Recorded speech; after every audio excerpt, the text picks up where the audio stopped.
Oi gente, tudo bem com vocês? Aqui é a Lia Machado e você está no meu canal Morena Negra. No vídeo de hoje, como eu prometi no vídeo que eu fiz sobre a biografia do Trevor Noah, que é um sul-africano, onde ele discute as relações raciais lá na África do Sul, nesse vídeo eu vou falar sobre as relações raciais aqui no Brasil e como a gente pode usar leituras para a gente poder fomentar esse pensamento a respeito da nossa própria realidade, que é exatamente o que eu quero fazer aqui nesse vídeo. Então, no vídeo eu vou falar sobre essa divisão tradicional que a gente tem entre pretos, pardos e brancos na nossa realidade aqui no Brasil. E para isso, eu quero aproveitar para citar o livro da Bianca Santana, que ela fala também exatamente sobre isso e que se chama Quando Me Descobri Negra. Eu acho que talvez vocês que acompanham aqui o canal devam saber que esse é um tema muito caloroso aqui no Brasil nos últimos anos, né? Essa discussão racial no Brasil, ela tem ganhado um novo patamar e, como tudo que alcança mais pessoas acontece, isso traz, uma forte discussão entre aqueles que concordam e aqueles que discordam muito fortemente dessa relação racial aqui no Brasil. Normalmente, quando a gente pensa sobre essa questão de cor, aqui no YouTube já tem vários vídeos que falam sobre colorismo, né? Normalmente o pessoal vai atrás desses vídeos que falam sobre colorismo para entender a relação de cor dentro da negritude, qual é a cor que você tem que ter, ou que você pode ter para se considerar negro. E um ponto interessante nisso daí, que se discute esse tema, é o colorismo. O colorismo normalmente ele fala sobre a relação do negro mais escuro com o negro de pele mais clara e como o negro de pele mais escura ele sofre mais preconceito do que o negro de pele mais clara na sociedade, já que a sociedade é extremamente racista, com esse racismo voltado para o negro, ou seja, para a cor da pele, que quanto mais próximo do branco você for, mais aceito na sociedade você vai ser. Então o colorismo ele vai falar aí de como o negro de pele mais escura ele sofre mais racismo, ele sofre mais preconceito, ele é menos aceito na sociedade, para conseguir emprego, para ser visto num restaurante mais chique. Todas essas questões que envolvem espaço social, que envolvem ascensão e riqueza, que normalmente não dá espaço para os negros de pele mais escura. Mas não é exatamente essa discussão que eu quero fazer aqui no vídeo. Aqui no vídeo de hoje eu quero falar com vocês sobre identidade. Identidade negra. E a identidade negra, aqui no caso nosso hoje, a identidade negra das pessoas de pele mais clara. E essa dificuldade que nós, negros de pele mais clara, temos em nos encaixarmos dentro da negritude, em aceitarmos, muitas vezes, nos vermos dentro desse conjunto muito grande que é o conjunto de pessoas negras, que varia nos seus tons de pele. Então essa questão da identidade para a pessoa negra de pele mais clara costuma ser muito complicada para ela conseguir se reconhecer dentro daquele grupo. E como a gente pode se reconhecer então aí dentro do grupo de negros? Como a gente pode perceber que estamos dentro desse grupo? Eu acho que um ponto principal para a gente conseguir entender por que pardos fazem parte do grupo de negros é observar que a nossa sociedade, a sociedade ocidental e a sociedade brasileira, por conta de ter um grande número de negros, é uma sociedade extremamente racializada. Por mais que a gente gostaria de viver aí nesse mundo cor-de-rosa e maravilhoso, onde ninguém perceberia a cor das pessoas, ou não faria diferenciações por conta da cor das pessoas, simplesmente aceitassem como seres humanos, nós sabemos que essa não é a realidade social do mundo ocidental, não só do Brasil, mas de todos os outros países do mundo ocidental. A racialização, desde lá do século XIX, ela se tornou algo muito forte por conta, sim, da escravidão que nós tivemos e que também foi muito forte aqui no Brasil, nos Estados Unidos, e que era uma realidade, enfim, reconhecida em todos os outros países, mesmo que não tivesse, assim, uma escravidão muito forte naquele país. E é exatamente essa racialização que nos faz perceber esses espaços na onde a gente é aceito ou dos quais a gente não é tão aceito assim e que nos marca dentro de um grupo, que é o grupo de pessoas negras. Como eu disse, como essa é uma discussão muito acalorada, eu já vi gente falando que quem criou essa coisa de falar que pessoas pardas são pessoas negras foi o PT. E que foi tudo uma criação, então, do governo para colocar na cabeça das pessoas pardas que elas seriam pessoas negras. E toda uma conspiração, né, gente? Toda essa volta aí do governo, como a gente sabe que hoje em dia tá muito difícil discutir política e as pessoas acham que é tão fácil assim você ficar pegando e colocando coisas, jogando dentro da política para fazer acusações políticas sem realmente refletir sobre aquelas questões dentro do seu âmbito social, que seria então o espaço mais adequado para se fazer algumas discussões.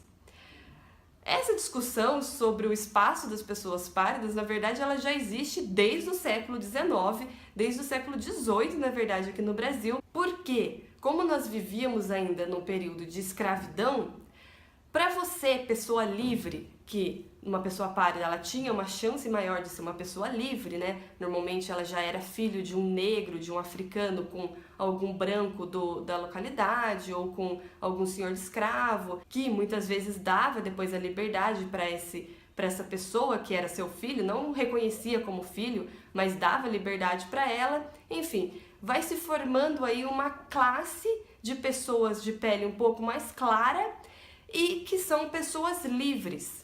Só que como elas têm cor, como tem um tom na pele delas, elas são facilmente vinculadas à escravidão.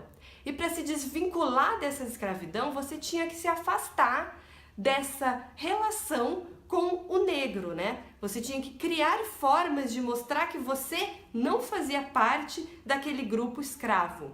Então você ia se afastando dessa imagem de pessoa negra, para você poder tentar criar um ambiente, criar um espaço que te respeitasse mais. Não necessariamente acontecia, lógico que não. Era muito frágil o Estatuto da Liberdade para pessoas negras, fossem de pele um pouco mais escura ou de pele um pouco mais clara.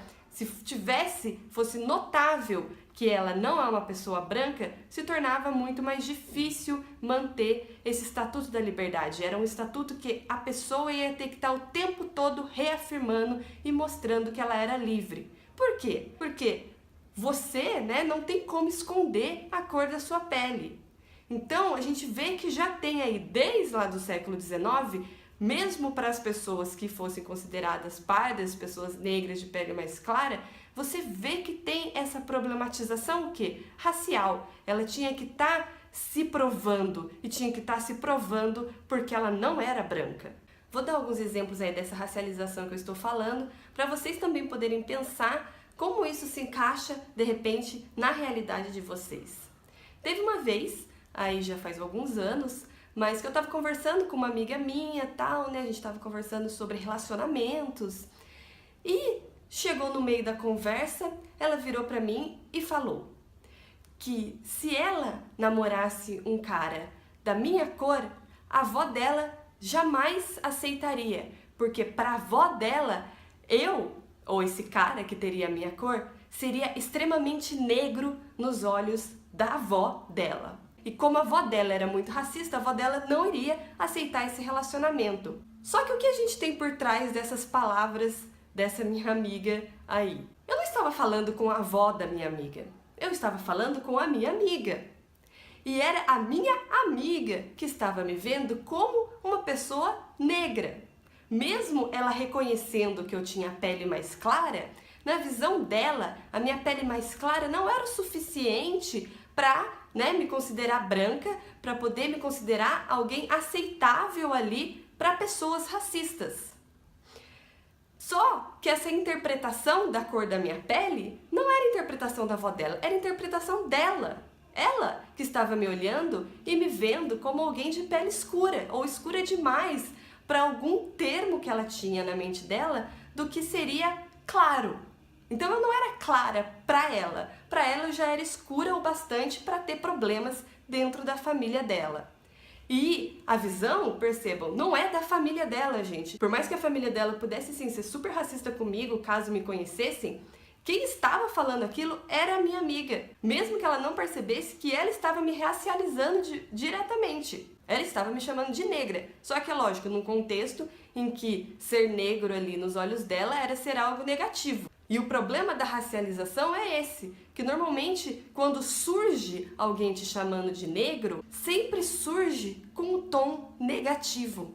É para se relacionar, desculpa gente, mas é para se relacionar com algo que não é desejável para aquela pessoa ou para o grupo que aquela pessoa está se referindo. Um outro exemplo que eu tenho aí para vocês foi uma vez que eu estava numa festinha, nessas festinhas de cidade pequena, né, festinha de bairro, e aí tinha dois rapazes que tinham a pele assim parecida com a minha, e tinha duas meninas que eram parente desses rapazes, mas elas eram brancas e loiras, não super loiras, mas o cabelo ali loiro escuro.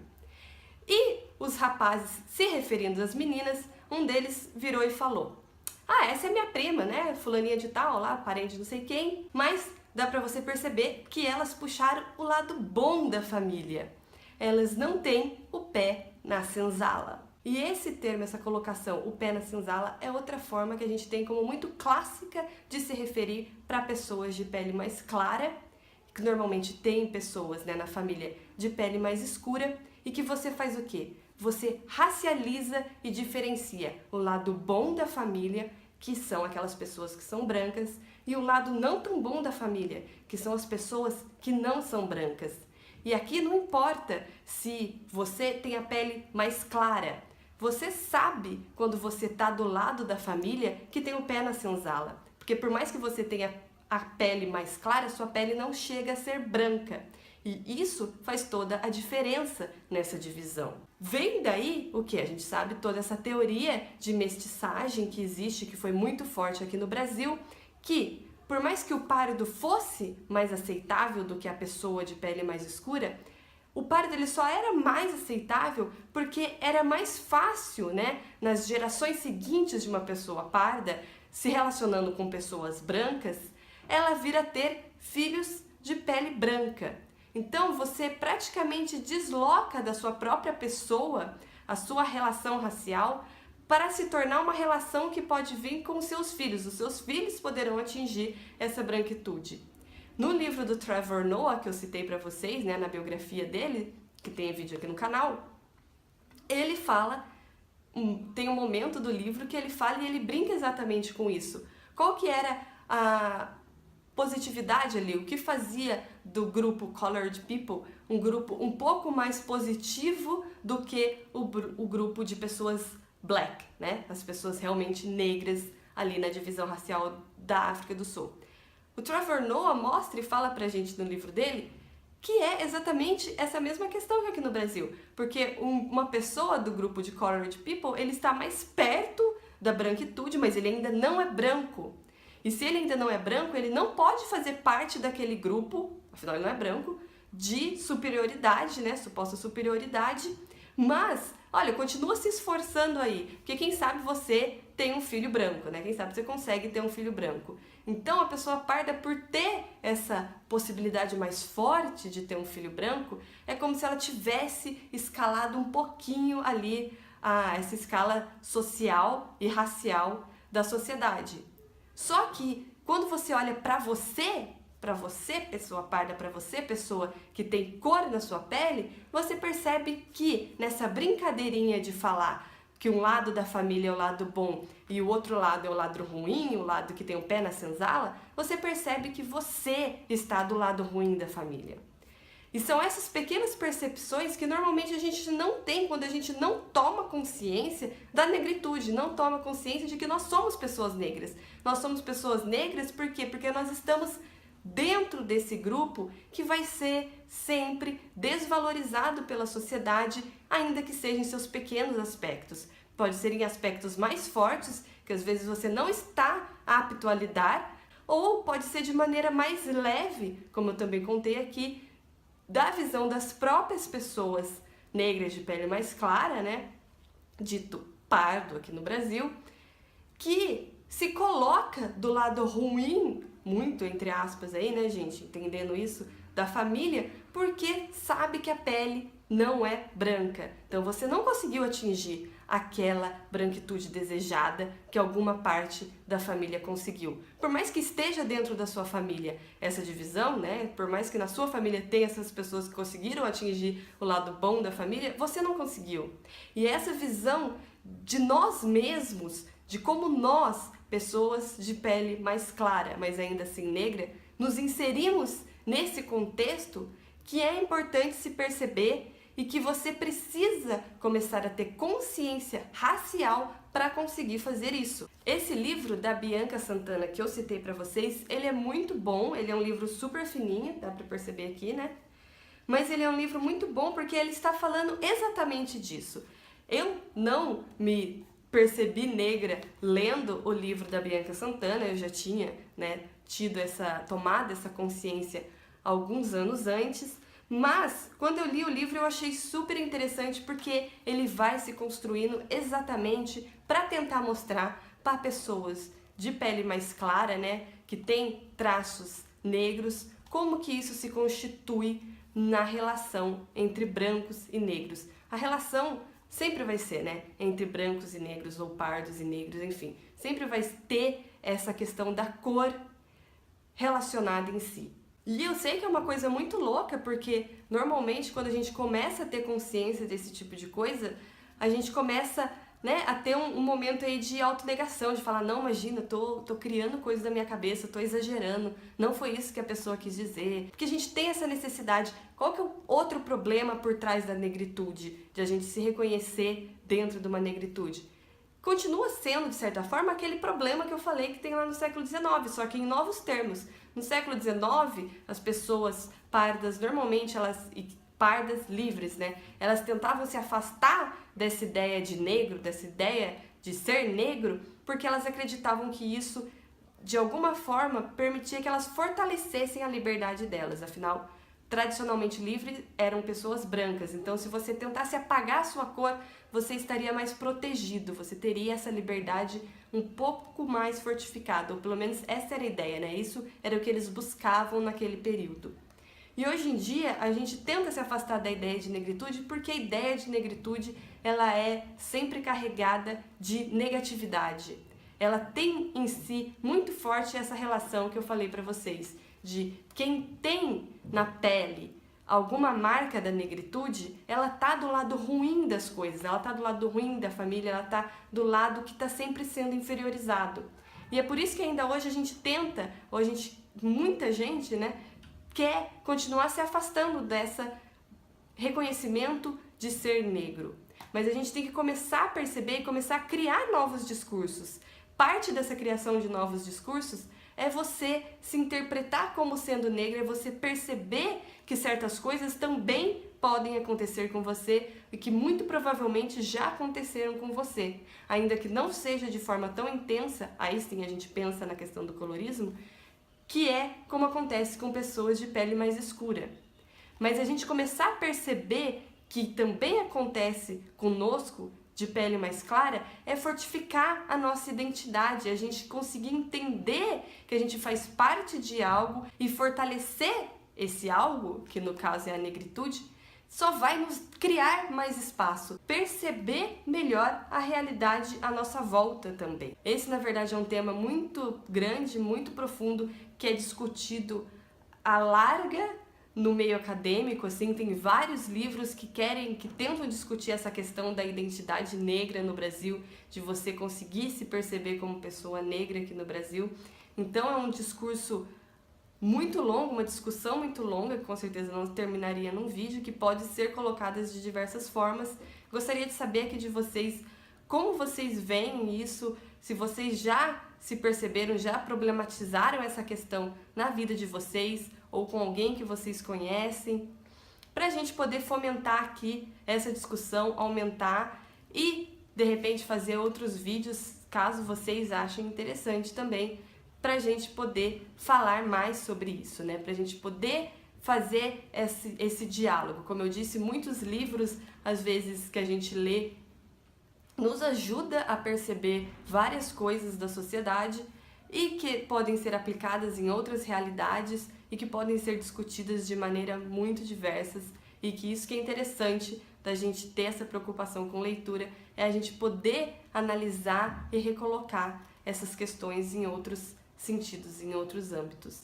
Fala aqui pra mim o que você achou sobre esse vídeo, como você encara essas questões raciais na sua vida ou com pessoas ao seu redor. E vamos tentar manter essa discussão, vamos tentar abranger e falar de outras formas e de outros assuntos dentro disso. Se você assistiu o vídeo até aqui, não deixa de curtir aqui embaixo pra mim, se inscrever no canal caso você ainda não seja inscrito para você poder receber os outros vídeos e compartilha também com seus amigos que você sabe que vai gostar dessa discussão e a gente se vê no próximo vídeo. Tchau!